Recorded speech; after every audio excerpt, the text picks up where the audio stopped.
After having worked on the command line for so long, this chapter will be a refreshing change as you will work on GUI.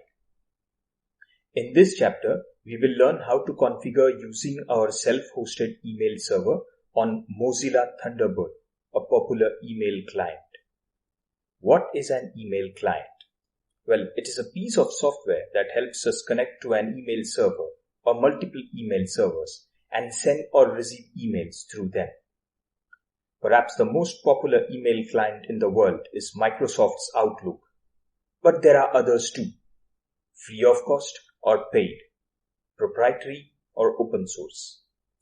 Mozilla Thunderbird is perhaps the most popular email client that is free of charge today.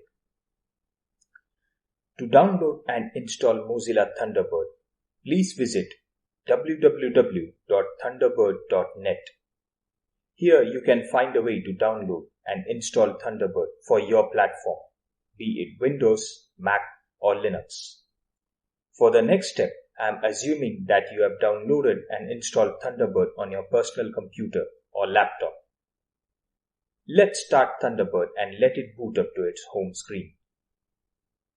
As soon as you start Thunderbird, you will be presented with a dialog box that asks for your name, email address, and password. In this chapter, we will assume that we are Henry. So let's type in the name Henry. The email address will be henry@mail.tech101.in. We will use this email to integrate and test with Thunderbird. Recall from the chapters on MySQL and Docker that Henry's password is H3NRY.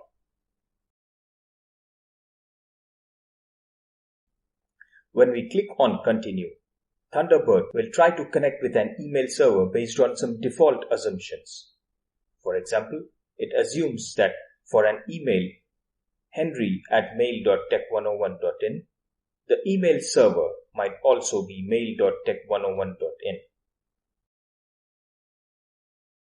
We can see that Thunderbird has assumed the right username and the right domain name for incoming and outgoing servers, that is, IMAP and SMTP. It has also put in a parameter called startTLS. This is for emails over a secure connection using SSL and TLS. We actually don't need that setting. So let's click on the manual configuration button to override some of the settings. This will also help us see more of the settings that Thunderbird has assumed. Everything looks okay, except that we shall choose none for SSL in both incoming and outgoing mail settings. Remember that we will get to SSL only in the chapter on security. After going through the settings, click on Done. And there is a warning. Don't worry about it right now. This warning just says that your email server is not SSL enabled. Once we configure SSL in the chapter on security, this warning will go away. Thunderbird will spend a few seconds authenticating with the server and eventually loading the main page. You will see the inbox folder under a heading for Henry's email address. If you right-click on the email address and choose Get Messages, then Thunderbird will try to retrieve messages for Henry. And there you have a message. Do you remember this? It was sent as a test message at the end of the chapter on Docker. So right away, we know that Thunderbird's connection to our IMAP service is working. Let's check the contents of the message quickly. Exactly what was sent in the last chapter. Wow, what a start to this chapter. Now we can check if incoming and outgoing messages work through Thunderbird. Let's fire up Gmail on the browser and send another test mail to Thunderbird.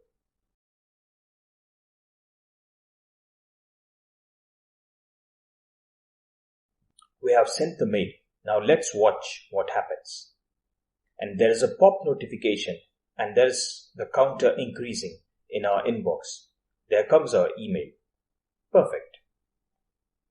What about outgoing mails? Let's compose one from Thunderbird and see how it works. Click on the button that says Write with an icon of a pencil near it. Type in your Gmail address as the to address, and then add in some subject and body.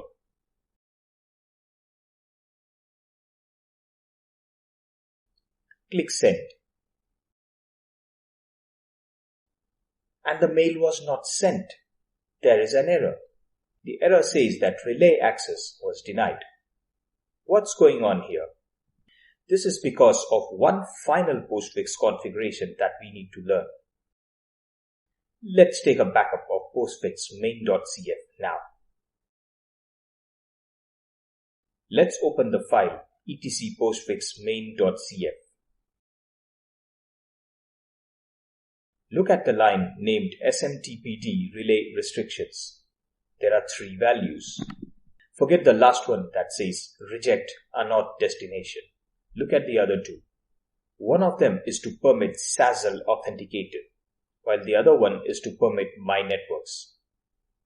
According to these rules, unless a mail is intended for a recipient within mail.tech101.in, the sender needs to authenticate. Authentication is done through a method called SASL. But we have not enabled SASL within postfix. We need to tell postfix that a sender will authenticate with a username and a password, and those credentials must be verified with Dovecot. It is necessary to enable SASL and ensure that SASL communicates with Dovecot to verify the username and password. So we need to add the following 3 lines.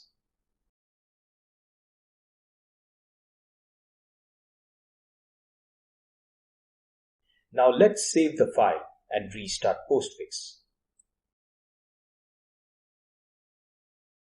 Let's try resending the email from Thunderbird. This time the mail was sent successfully.